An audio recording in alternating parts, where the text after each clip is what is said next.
99. Pusat Operasi Maritim. Lima satu maklumat kegiatan mencurigakan, jejak dan lintas suspek. Aku dah cakap dah, jangan buat kerja ni lagi. Tengok.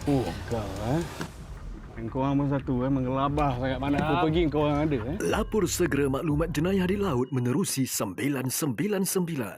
Assalamualaikum dan salam sejahtera. Anda bersiaran bersama saya Kairunisa Kasnon. Dan saya Syahir Rizal Kemal Arifin. Seperti biasa Nisa, apabila kita berbincang di dalam dialog TBS ini, pasti kita ada tema. Apakah tema kita pada hari ini?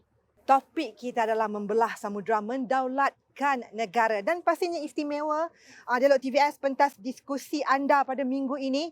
Kita bersiaran di atas kapal peronda luar pesisir pertama di Malaysia yang berlabuh di Kuching. Syah. OPV1 ini sebenarnya akan berada di perairan, kalau kita nak ikutkan, berada di Laut Cina Selatan, tapi pengkhususannya sekarang ini adalah berada di bumi Kenyalang dan Bakal. Ini sebenarnya bersesuaian dengan tajuk kita sebenarnya, membelah samudera, mendaulatkan negara. Bahawa dengan wujudnya OPV ini nanti bakal memberikan satu cerminan baru kepada pengawasan perairan negara. Pastinya kita tidak berdua. Kita bersama siapa Nisa pada minggu ini? Pastinya kita bawakan kepada anda istimewa Ketua Pengarah Maritim Malaysia, Laksamana Maritim, Datuk Hamid Muhammad Amin. Terima kasih Datuk kerana sudi meluangkan masa bersama kami di Dialog TBS. Datuk. Terima kasih. Baik. Baik Datuk, kalau mungkin serba sedikit sebenarnya, ramai yang tidak tahu APMM itu sendiri ataupun Maritim Malaysia telah banyak menyumbang kepada pengawasan perairan di negara ini secara keseluruhan. Tapi ramai juga tidak tahu. Mungkin Datuk serba sedikit boleh berkongsi dengan apa ini APMM ni sebenarnya? Pengenalannya Datuk. Okey, terima kasih. Agensi Pengawasan Maritim Malaysia ni merupakan satu agensi Coast Guard lah. Kalau dari segi international ni dianggap Coast Guard yang mana bertanggungjawab di atas keselamatan demi kesejahteraan rakyat di zon maritim Malaysia yang melibatkan Selat Melaka, Laut Cina Selatan, Laut Sulu dan Laut Sulawesi. Dia mempunyai kuasa untuk menguatkuasakan semua undang-undang negara di perairan ini, zon maritim Malaysia tadi. So dari aspek kedua pula, dari segi aspek cari lamat di laut. So APMM memang bertanggungjawab untuk menguatkuasakan semua undang-undang di laut dan juga cari lamat di laut. Itu untuk cari lamat ni dia di bawah puncakuasa IMSA, International Aeronautical Maritime Search and Rescue Region, yang diberi kepada APMM sehingga ke Andaman Sea. So ini adalah tugas tanggungjawab kita. Dalam aspek ini, approach kita, saya sedia maklum kita mempunyai banyak kepentingan di laut ini. Kenapa kita perlu jaga laut Selat Melaka, Laut Cina Selatan, Laut Sulu, Laut Sulawesi ini? Sebab laut-laut ini mempunyai deposit yang banyak dari segi petroleum, gas asli, yang mana ini merupakan source atau energy security untuk long term, untuk survivability negara kita. So seterusnya dari segi industri perikanan. Perikanan ini merupakan satu sumber asli negara di laut yang akan menyokong food security dari segi aspek long term, kestabilan negara dari segi rakyat untuk food security. Seterusnya kepentingan laut-laut ini kepada industri tourism. Ya, tourism kita akan memberi banyak impak ekonomi kepada negara juga. Jadi tugas APMM lah untuk jaga, memberi keselamatan di perairan negara.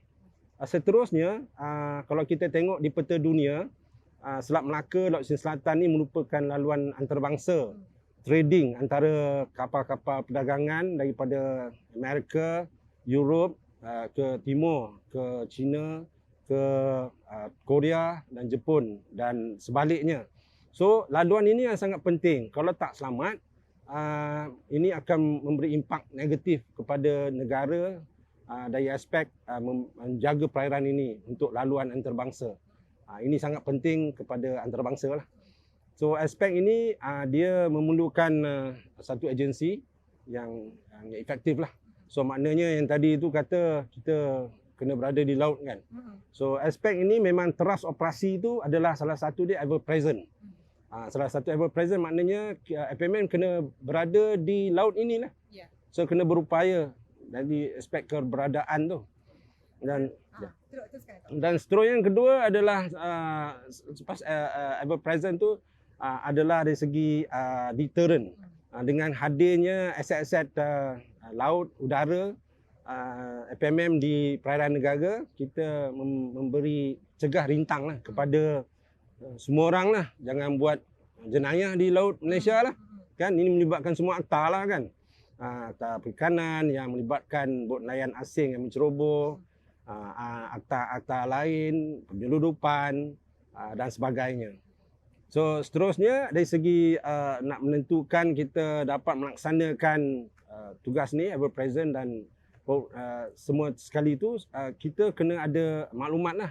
Jadi approach seterusnya adalah maritime domain awareness.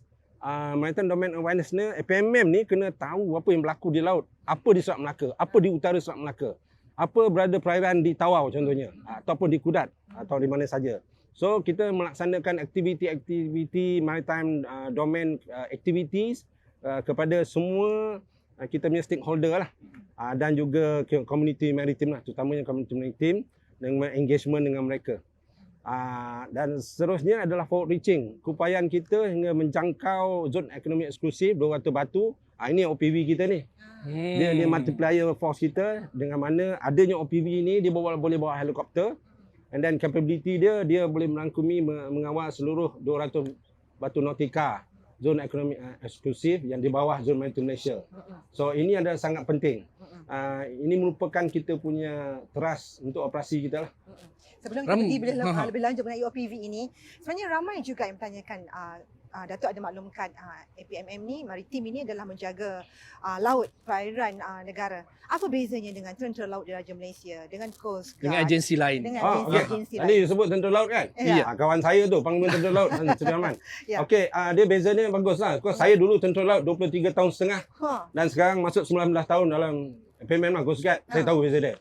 Satu, saya nak pertama adalah Tentera Laut dia handle an intrusion of foreign warship. FMM will handle encroachment of foreign fishing vessel. Okay. Tentera Laut dia ada firepower. Okey. FMM ada legal power. So dalam aspek ni sebenarnya Tentera Laut ni dia handle defense. FMM handle enforcement. Okey. Ini semua di bawah umbrella sovereignty, kedaulatan negara. Kita kena sama-sama. Baik agensi lain pun memang ada fungsi masing-masing. So kita tak ada isu masa peacetime role ni. Saya duduk Tentera Laut, saya tahu secondary role untuk tentera adalah membantu agensi sedia ada. Memang kita ada kerjasama. Saya ada masalah, saya akan hello saya punya kawan Tan Sri Rahman untuk bantu saya lah. So contohnya masa perang, kita bagi contohnya masa Op Daulat dulu. Op Daulat tu kawasan timur Sabah ni telah kita gazet sebagai kawasan keselamatan. So FMM masa tu diletak bawah Tentera Laut.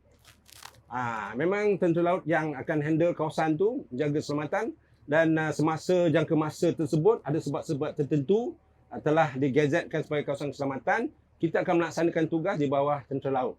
Dia punya perbezaan tugas tu ada same but not similar. Similar not the same, lebih kurang macam tu. So tak ada isu.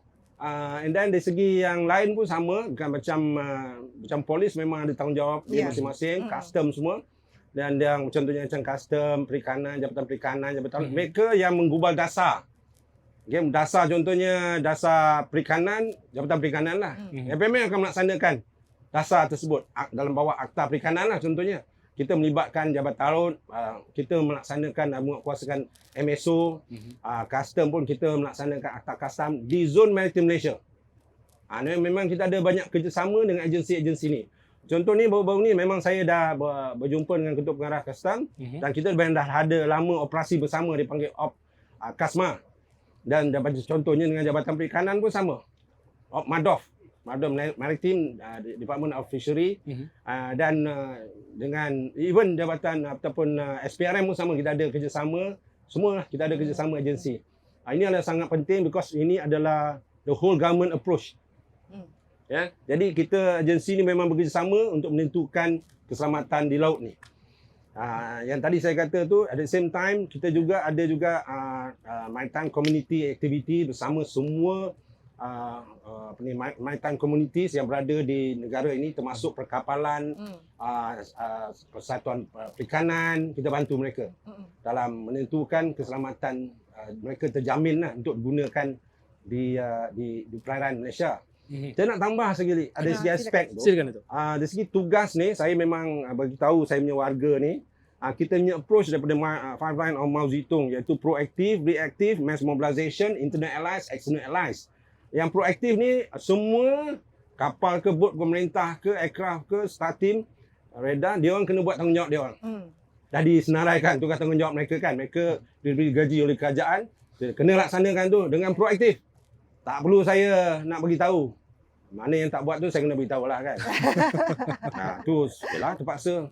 Yang kedua adalah reaktif lah. Reaktif contohnya macam operasi search and rescue. Kadang-kadang kita terima maklumat kena respon. Kita terima maklumat 2 pagi.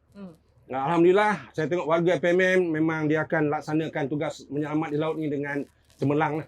Ya. Jadi itu proaktif. Banyak kalau kita terima aduan pun kita punya aset-aset ini akan kita atur gerak. Ini bukan melibatkan OPV saja. Dia dah ada helikopter, ada fixed wing, amphibious aircraft, star team, radar, semua sekali lah. Dan dalam masa yang sama, kita juga yang ketiga ni adalah mass mobilization.